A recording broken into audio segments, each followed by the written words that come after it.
Alright, before starting with this video, which is analytical analysis and rocket stability, which, by the way, I'm not only going to talk about analytical analysis on this video. The next few videos are going to be about this, but it was not to start, 2.2.1.1. So, and I didn't want to split it on another section because it's still stability, but the next couple of videos are going to be about this.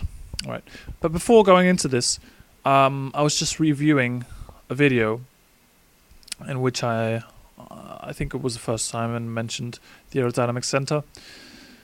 And by watching that video, maybe you could have the doubt that, well, does the aerodynamic center depend on the center of gravity? Which doesn't make much sense because the aerodynamic center seems that it should be just independent from the center of gravity, right?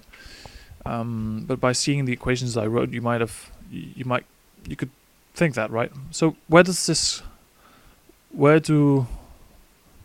did those equations come from? So remember, we had two systems: the entire rocket, in which we had one aerodynamic center in which a normal force was acting, thus corrective moment. And we said that this system had to be equivalent to the system we used to predict the normal forces in the aerodynamic moments, in which we split the rocket, right, in different parts. We added their effects together. So we said basically that rocket was the nose cone and the body, which had which caused, well, a normal force of the body, we said, which was applied on an aerodynamic center of the body and the fins. So for these two systems to be equivalent, well, the total normal force had to be the same. So N had to be the sum of NB, NF, and the moments had to be the same. So the moments in this system had to be the same on this one.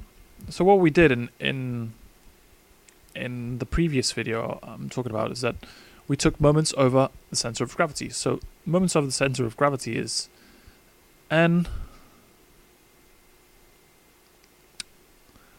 This is the moment on this system at the center of gravity. So moments over the center of gravity in this system had to be the same as on this system. Thus, in this side we had, well, the moment over the center of gravity caused by the fins. So this one here, plus the moment due to the body, blah blah blah. So as you can see here, the center of gravity appears here. So if we were to solve for the aerodynamic center, you could think that, well, this depends on the center of gravity, and you can't just divide and get rid of the center of gravity. So is it function of the center of gravity? Of course it isn't. So what we could do is because these two systems are equivalent, they should be equivalent taking moments at any point. So if we were to take moments at the nose tip, in which, well, x is equal to 0, on this system, moments at the nose tip would be, well, sorry, give me a sec. Well, the moments over the nose tip on this system would be simply normal force times aerodynamic center, and on this system it's going to be, well, normal force of the body times the aerodynamic center of the body, because it's this force and the length of the from where it's applied to where we're taking moments. So as you can see here, now the aerodynamic center doesn't depend on the center of gravity, of course. Alright, so back to what this video was really about, which was introducing the analytical analysis and rocket stability. Up to now, we haven't made any simplifications of the equations I've presented to you, apart from the fact that obviously the equations are described in simplified behavior of the rocket in front of well, the wind. Of course, the normal force is going to be it's not going to be exact. It's just a model. So we have different models. I presented you the models from Fleeman. Sorry. Let me get back. Okay. But remember, there are more models. Fleeman. Oof, that's bad writing. There are more models. I talked about them before. But still, well, with what I told, with the equations we saw before, you can put them in a simulator, and you can see how the rocket behaves. But still, if you put it in a simulator, you can't conclude like interesting stuff. You could if you did some proper analytical analysis and saw how the parameters affected the equations. We can't do that unless we do some simplifications to these equations and try to see what's behind them. So that's what we're gonna do in this video and probably a few videos more. Quite a few, because there's gonna be the equations might look a little bit innocent, but you'll see that what's buried behind these equations are a quite complex system, and that there's a lot of juice we can get out of them. So let's start with simplifying our set of equations. So the first thing we're going to do is drop the term of. By the way, we're going to simplify the angular equation of motion, which is going to describe the stability of the rocket. Angular equation of motion. So the first thing we're gonna simplify is drop the terms related to the conical transition. We said that next to the moments caused by the fins and by the body, it's going to be negligible. So that's the first thing we're going to do. We're just going to drop them. Remember that conical transitions are important for drag, not really for stability, unless you're going to use like a big flare, which doesn't make much sense for us. So next thing we're going to do is linearize the equation of motion. So remember where we left the angular equation of motion? It looked something like this. CNF, right? These are the terms related to the corrective moment, right? This is a term related to the fins and the part related to the body. Notice that I've put a minus on front. I have maybe left it in the previous video. What this minus means is that basically as we put the equations, the corrective moment is trying to decrease alpha. So that's why we have alpha here, minus here, sorry. So what we're going to do is call this, we're going to call this phi.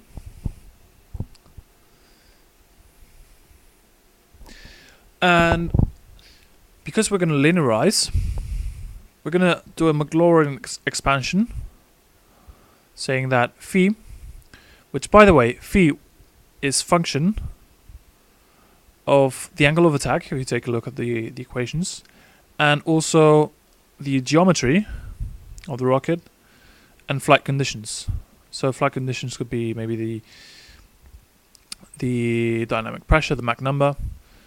But we're going to study the dynamic response of a rocket So the geometry isn't going to change, and we're going to study dynamic response for certain flight conditions. So we're going to say that phi is, well, a function of alpha. So if phi is a function of alpha, phi can be approximated as phi evaluated at 0 plus the derivative of phi evaluated at 0 times alpha plus higher order terms. Because we're linearizing, we're just going to discard higher order terms, and as we have a symmetric rocket in which, and due to the symmetry, it's going to not create any lift at alpha equals 0. So these terms are going to pop off at alpha equals to 0. So this is also going to be 0. Okay, so we're left with this. Phi is going to be equal to phi, the derivative phi, evaluated at alpha 0 times alpha. So let's do the derivative of this. We're going to have to do the product rule here, but you can see that, first of all, the derivative of the center of gravity in function of alpha is going to be 0. And then these aerodynamic centers, so I'm just going to write it here.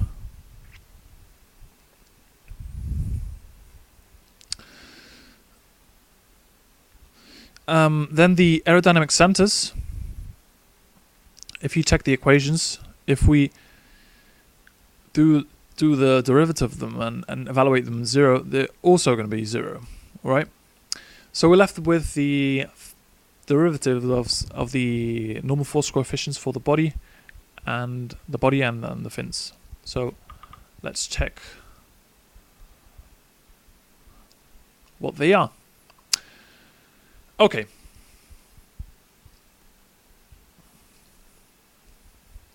So this didn't, let's see. Okay, cool. The derivative of the normal force coefficient of the fins of alpha evaluated at alpha equals 0. In literature, they define this as the Cn alpha. In this case, it's of the fins. So if you see Cn alpha of something, it's just the derivative evaluated at alpha equals 0. Remember that the Cn of the fins is piecewise defined. So it means that up to Mach, we'll call it Mach limit. No, we'll call it Mach linear. Up to this Mach, linear, I think it's, can't remember if it's one way round or the other, but up to this Mach, linear wing theory is used to describe the CNF, and higher than this Mach, which we'll call Mach linear, well, the slender wind theory is gonna describe this function. I think it's the other way around. Yeah, I think it's when it's higher than this Mach, then the linear wing theory describes this function. Yeah, just check that in Fleeman, and yeah, lower than this Mach number is slender wind theory, and over this Mach number is linear wind theory. And if you plot this, well, first let's do the derivative. So at, let's say, Mach lower than Mach linear, if you do the derivative, you're gonna end with this. And if you do the derivative for Mach over Mach linear, it's going to look like this. Let me check.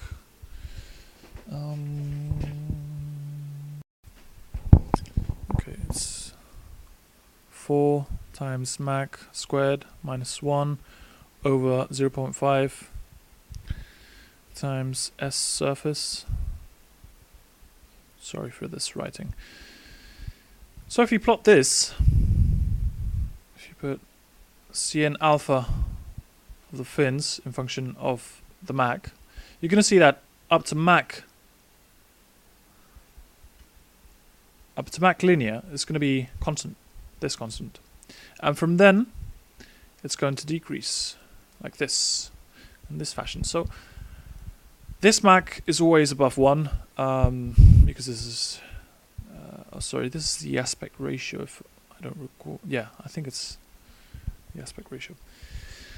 Yeah, that definitely is the aspect ratio. So this is always going to be, like, I don't know, from 1.3 to 2.73 Mach 3. But from this Mach, the fins are going to work less, are going to give a lower normal force for same alpha. So this is quite important. We're going to see the effects of this. So yeah, just keep that in mind. CNF alpha is defined piecewise. So let's check the Cn alpha of the body. If you do the derivative and evaluate it at alpha equals 0, you will see that the Cn alpha of the body is equal to. So if we put all this in the equation we had before, we will end with this. We're going to end with, let's see, alpha, minus alpha. No, let's put it all on the same side. So, by the way, I'm going to take max lower than Mach linear, all right, for this equation. It's going to be alpha times the part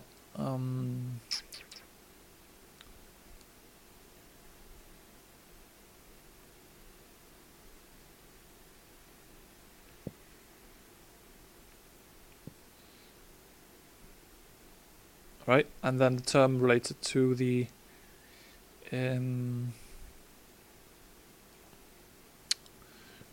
body. Oh, okay. I think you can draw lines that way. I have to discover that. Okay. And then, by the way, this is the aerodynamic center of the body at alpha equals 0. So all the sine square terms drop off. So then we put it all on the same side. It's going to be something like this. Cool. Equals 0. Cool. However, if you know a bit about control theory or maybe dynamics or something like that, you are going to maybe see that this is a differential equation and it describes a system similar to this, to a mass connected to a spring, and if we call the displacement x and we just give this a kick, well, the system is going to respond in this following way. It's going to be like this. Right? It's going to be undamped. It's going to oscillate forever. It's theoretically, of course, if we have no damping terms, it's going to oscillate forever. And this differential equation is describing a system like this. All right? But the difference is that we have an angular displacement. So we have a rocket that is oscillating about its center of gravity, and now the displacement is alpha. So this equation is actually describing a system like this. In front of a perturbation, it's going to oscillate forever. And obviously, it seems that there's something wrong with our equation, because it seems that there are no damping terms. So, yeah, of course there are damping terms, because if not, a rocket would oscillate forever. So in the following video, we're going to see where does this damping term come from.